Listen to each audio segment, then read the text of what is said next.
Hello everyone, welcome to the channel. 2023 के UPSC toppers की mains answer writing इस समय कर रहे हैं। तो इस कड़ी में करेंगे आज रूहानी। इनकी ऑल इंडिया रैंक 5 रही है और इन्होंने इंग्लिश मीडियम से लिखा है और ये गुड़गांव से हैं और इन्होंने इकोनॉमिक्स में ग्रेजुएट किया है।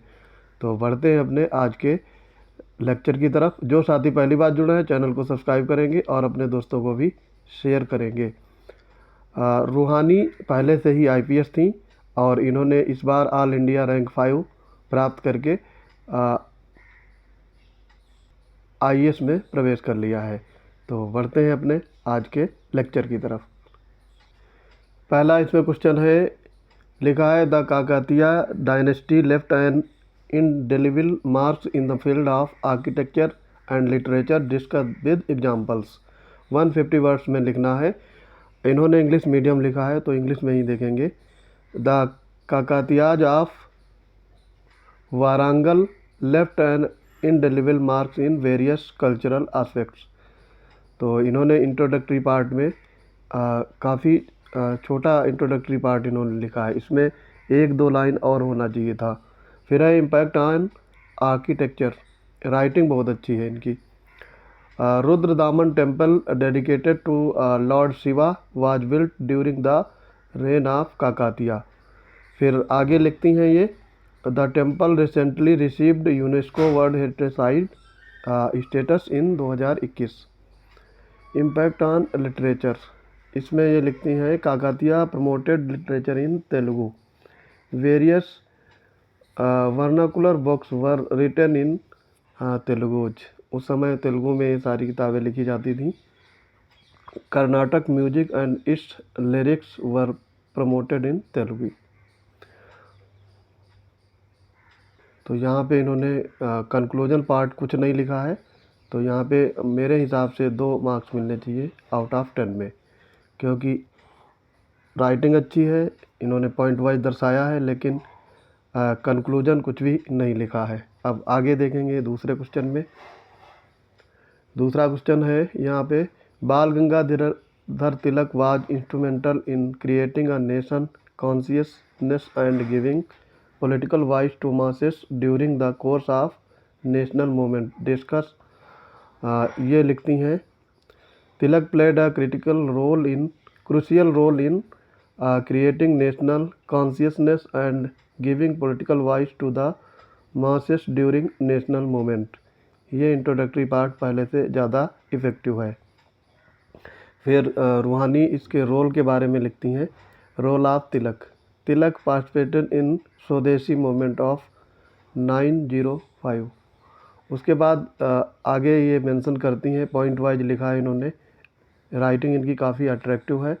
ही awakened national consciousness by reviving the lost glory of India and showed people how British diminished the glory of our nation।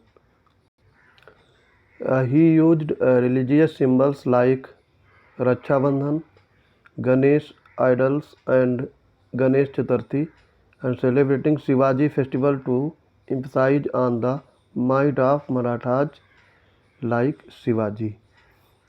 तो ये पॉइंट इफ़ेक्टिव है और ये लगभग ज़्यादातर लोगों को पता होते हैं। आगे ये लिखती हैं तिलक के इन्होंने इनका क्या योगदान रहा। तिलक wrote Gita Rahasya, home to the architect, these books created national consciousness. Again point आगे लिखती हैं ये, Tilak was an extremist, he gave voice to the masses by propagating extremist methods like boycott, the extending स्वदेशी movement to the whole of nation। आगे point लिखती हैं, he was responsible for Surat split but he reconciliated with the moderate in Congress during Lucknow session of 1916। उसके बाद में है, Tilak created the home rule league in 1916 to bring self rule in India along with Annie Besant. अगला point Ruhani लिखती हैं, Tilak supported the Chapekar brothers for their act of killing Rand, who was responsible for plague in Bombay during 80s-90s. Tilak was sentenced the Mondle for sedition against the government. फिर है 10 तिलक fought tooth and nail against the British by writing common masses through his newspaper like Kesari and Maratha. Thus he is also called father of Indians unrest. तो concluding part भी इसमें काफ़ी effective and attractive है। यहाँ पे इनको out of 10 में 4.5 marks मिलने चाहिए मेरे हिसाब से, क्योंकि इन्होंने बहुत सारी ऐसी चीज़ें हैं जो इसमें मेंशन की हैं, पर और इसमें लिखा जा सकता था तिलक के बारे में। आगे देखेंगे।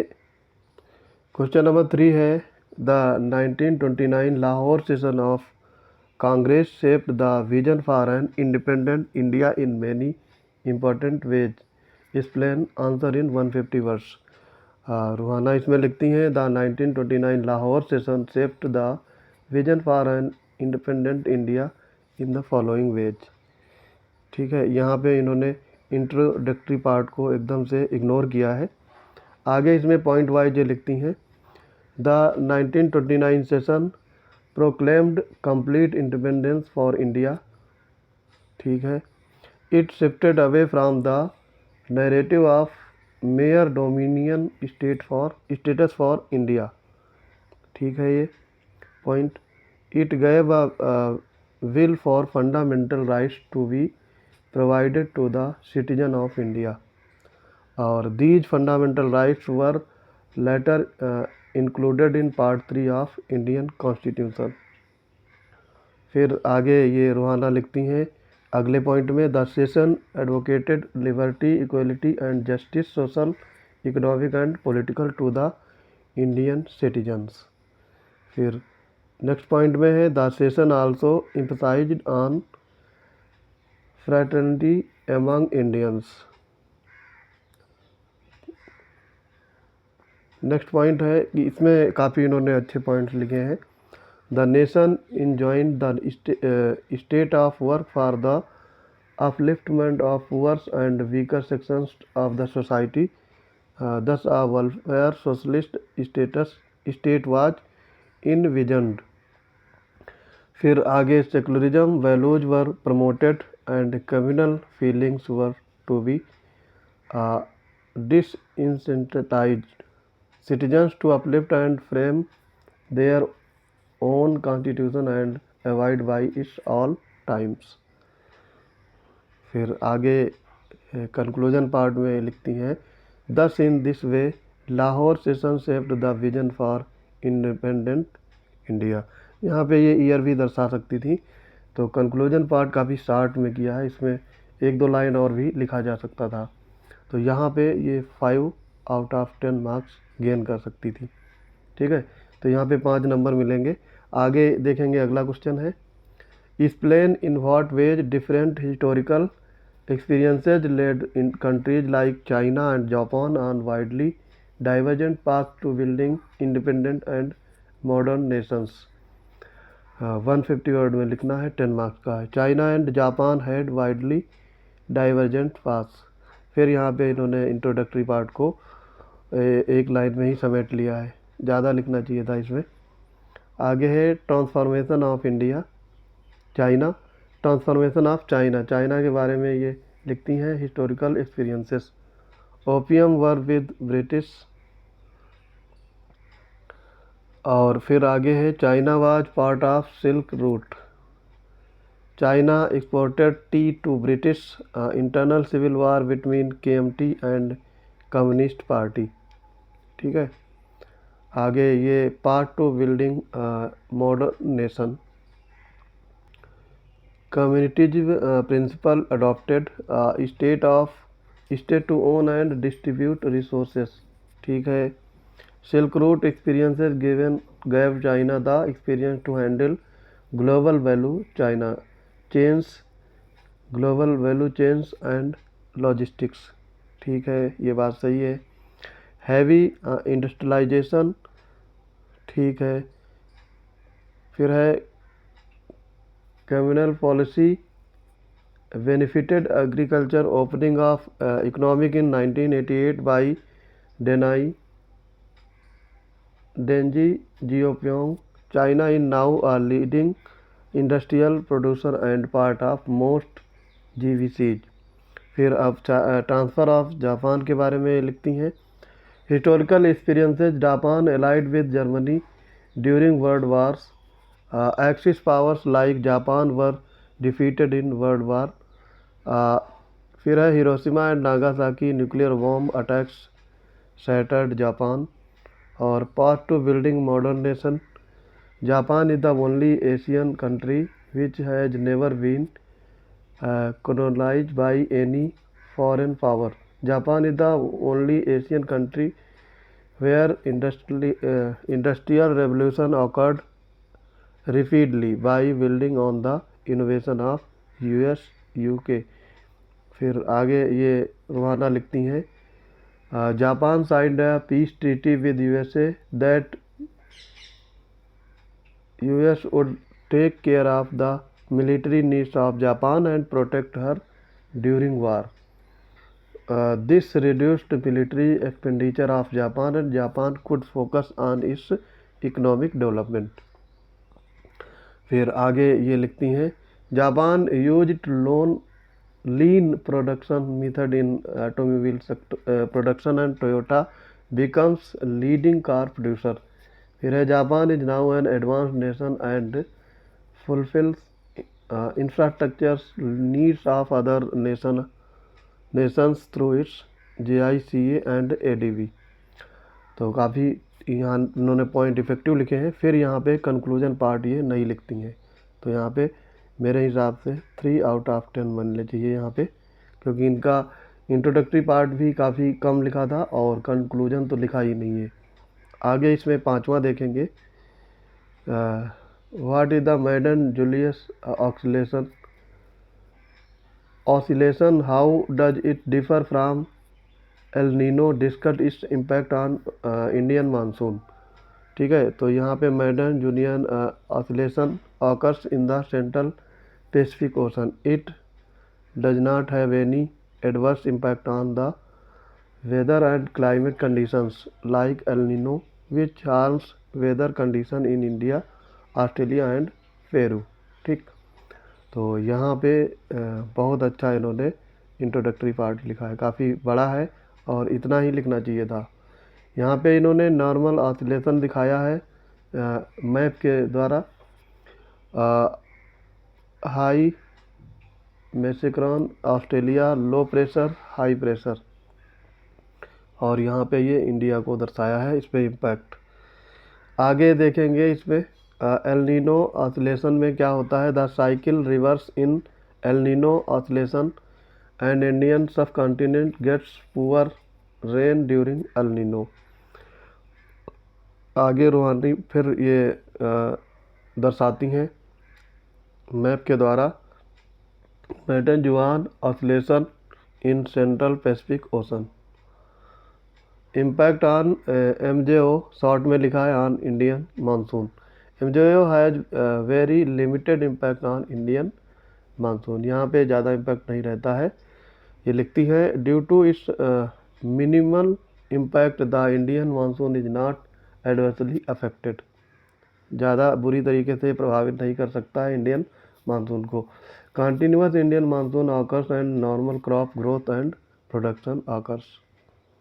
तो यहाँ पे इन्होंने कंक्लूजन फिर नहीं लिखती हैं, तो यहाँ पे मैं इनको 2.5 दूंगा आउट ऑफ 10 में।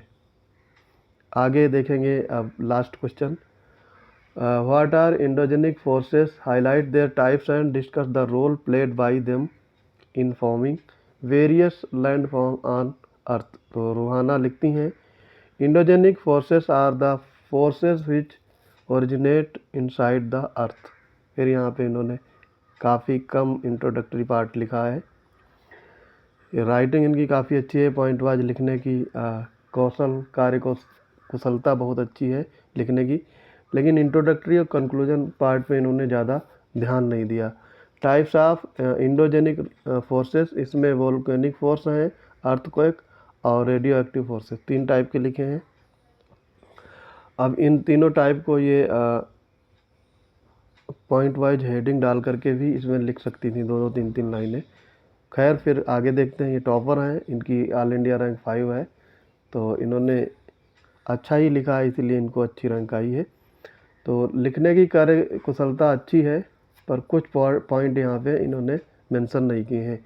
Role in formation of landforms at the mantle core boundary, radioactive forces, mental core boundary, radioactive forces originate which leads to divergence of plates resulting in the formation of mid oceanic ridge। ठीक ठीक लिखा है। फिर इसके बाद में लिखती हैं these radioactive forces can also lead to convergence of plates leading to the formation of fold mountains like Alps, Himalayas, volcano, trench, earthquakes. और यहाँ पे इन्होंने फिगर बनाया है mid oceanic ridge, tectonic plates, radioactive force दिखाया है, और यहाँ पे ये एमसी बाउंड्री है, मेंटली कोर बाउंड्री। ठीक, डाइवर्जेंस ऑफ प्लेट्स के बारे में ये दिखाती हैं। यहाँ पे फिर दूसरा फिगर बनाती हैं, ये डाइवर्जेंस ऑफ प्लेट के बारे में कैसे ये वर्क करती हैं, कैसे इन पर इम्पैक्ट पड़ता है। कॉन्टिनेंट प्लेट्स हैं ये, ओशनिक प्लेट्स इधर रहती हैं, और ये thermally radioactive force in पर इम्पैक्ट करता है। तो इससे फॉर्मेशन क्या होता है, वोल्केनो, फोल्ड माउंटेन्स और ट्रेंच बनते हैं। ठीक है, काफ़ी अच्छा दिखाया है इन्होंने। फिर है आगे देखेंगे, due to sinking of thermally radioactive forces, oceanic plate with heavier subducts below continental plates and this leads to formation of volcanoes trench।